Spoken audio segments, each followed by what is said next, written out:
वडोदरा के bright school में bomb blast की धमकी के मामले में पुलिस ने बड़ा खुलासा किया है। वडोदरा के ब्राइट स्कूल में बम ब्लास्ट के ईमेल से मची सनसनी के मामले में पुलिस ने बड़ा खुलासा किया है। जांच में सामने आया कि ये धमकी किसी बाहरी शख्स ने नहीं बल्कि ब्राइट स्कूल की ही एक स्टूडेंट ने भेजी थी। पुलिस की टेक्निकल जाँच और ईमेल ट्रेसिंग के दौरान चौंकाने वाला खुलासा हुआ। जाँच में पता चला कि ये धमकी भरा ईमेल एग्जाम्स को रद्द करने के लिए स्कूल में डर का माहौल बनाने के उद्देश्य से किया गया था। पुलिस ने स्टूडेंट और उसके अभिभावकों को बुलाकर पूरे मामले की जानकारी दी और कड़ी चेतावनी दी।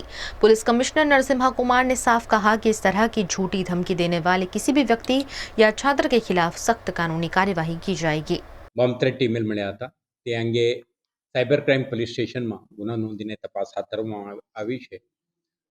અત્યાર સુધીના તપાસમાં આપણે ધ્યાન ઉપર આવે છે કે આના ઓરિજિન કંઈ રાષ્ટ્ર બહાર છે।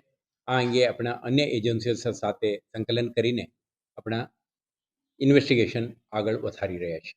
સાંજે 17:26ના આજુબાજુમાં એક સ્કૂલને બીજું એક બોમ્બ થ્રેટ મેલ પણ મળી આવ્યો હતો।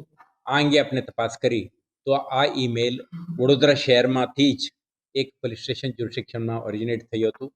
તે અંગે આગળ વધીને આપણે એમને ટ્રેસ પણ કરી છે। તો એક માઇનર સ્કૂલ બાળક જ આ મેલ એક પ્રેન્ક મેલ તરીકે મોકલી આપ્યો હોવાનું પણ આપણે ધ્યાને આવ્યું છે। આમાંથી આપણે આ અંગે આપણે સ્પષ્ટ કરવા માંગીએ છીએ કે આજે જે કોર્ટ પ્રિમાઇસીસમાં પણ મળી આવ્યું છે આ અંગે પણ શહેર પોલીસ સેનિટાઇઝેશન અને એન્ટાયર પ્રિમાઇસીસને ક્લીનઅપ કરીને સુરક્ષિત જાહેર કરવાની જે પ્રક્રિયા છે આ હાથ ધરી છે।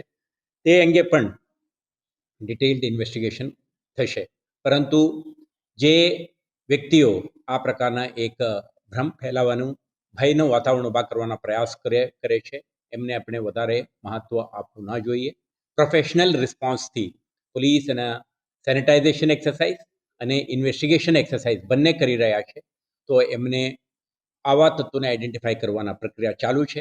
અત્યારે જે બોર્ડના પરીક્ષાઓ નજીકના દિવસોમાં શરૂ થનાર છે આ અંગે પણ વિદ્યાર્થીઓ, વાલીઓ, ટીચર્સ અને આખા એકેડેમિક કમ્યુનિટી ભયભીત થવાની કોઈ કારણ નથી।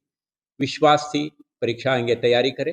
શહેર પોલીસ સ્કૂલ એડમિનિસ્ટ્રેશન સાથે સંકલન કરીને તમામ સુરક્ષા વ્યવસ્થા કરશે। છેલ્લે જે રીતે ગઈકાલે એક માઇનર બોય આપણે મિસએડવેન્ચર કરી કે સ્કૂલને આ પ્રકારને એક પ્રેન્ક મેલ મોકલીને ડિસરપ્ટ કરવાનો પ્રયાસ કરી છે એવા પ્રયાસો કરવામાં ના આવે। શહેર પોલીસ આવા તત્વોને આઈડેન્ટિફાઈ કરી એમના સુધી પહોંચવાની ક્ષમતા રાખે છે જેથી આવા સિસ્ટમને ડિસરપ્ટ કરવાના, પરીક્ષા વ્યવસ્થાને કોઈ પણ પ્રકારના અવરોધ ઊભા કરવાના પ્રયાસો ન કરે।